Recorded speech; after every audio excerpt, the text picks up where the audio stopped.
सटाणा पतीच्या मृत्यूचा बनाव करणाऱ्या पत्नीचा पोलिसांनी केला पर्दाफाश। काही तासातच पतीचा खून करणाऱ्या पत्नीला जायखेडा पोलिसांनी घेतले ताब्यात। आपल्या पतीला कोणीतरी अज्ञात व्यक्तीने मोटरसायकलवर बसवून घेऊन गेले व त्याचा खून करून त्याचा मृतदेह घराच्या पाठीमागे टाकून गेले असल्याचा बनाव रचून तांडव रचणाऱ्या पत्नीचा बनाव जायखेडा पोलिसांनी अवघ्या काही तासातच उघड करून पत्नीला बिळा ठोकल्यात। याबाबत जायखेडा पोलिसांकडून समजलेली हकीकत अशी, बागलाण तालुक्यातील दरेगाव येथील कैलास पवार याचा मृतदेह त्याच्याच घराच्या मागील बाजूस आढळून आल्याने परिसरात चांगलीच खळबळ उडाली। याबाबत जायखेडा पोलिसात अज्ञात व्यक्तीच्या विरोधात गुन्हा दाखल करण्यात आला होता। घटनेचे वृत्त समजताच जायखेडा पोलीस स्टेशनचे सहाय्यक पोलीस निरीक्षक सागर काळे यांनी आपले सर्व कसब पणाला लावून घटनेचा तपास सुरू केला।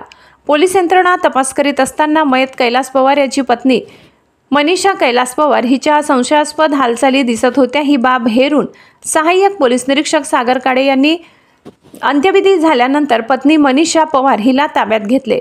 मयत कैलास पवार याची पत्नी मनीषा पवार हीच पोलिसांनी हिसका दाखवला असता तिने खून केल्याची खळबळजनक कबुली दिली।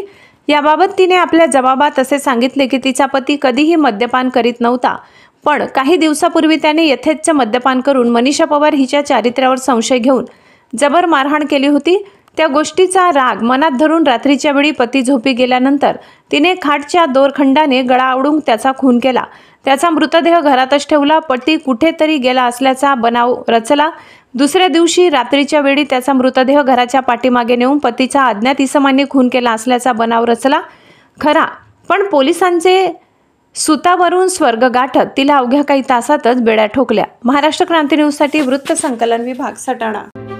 अशाच नवनवीन बातम्या पाहण्यासाठी आमच्या महाराष्ट्र क्रांती न्यूज या यूट्यूब चॅनलला लाईक करा, सबस्क्राईब करा आणि बेल आयकॉनला प्रेस करा।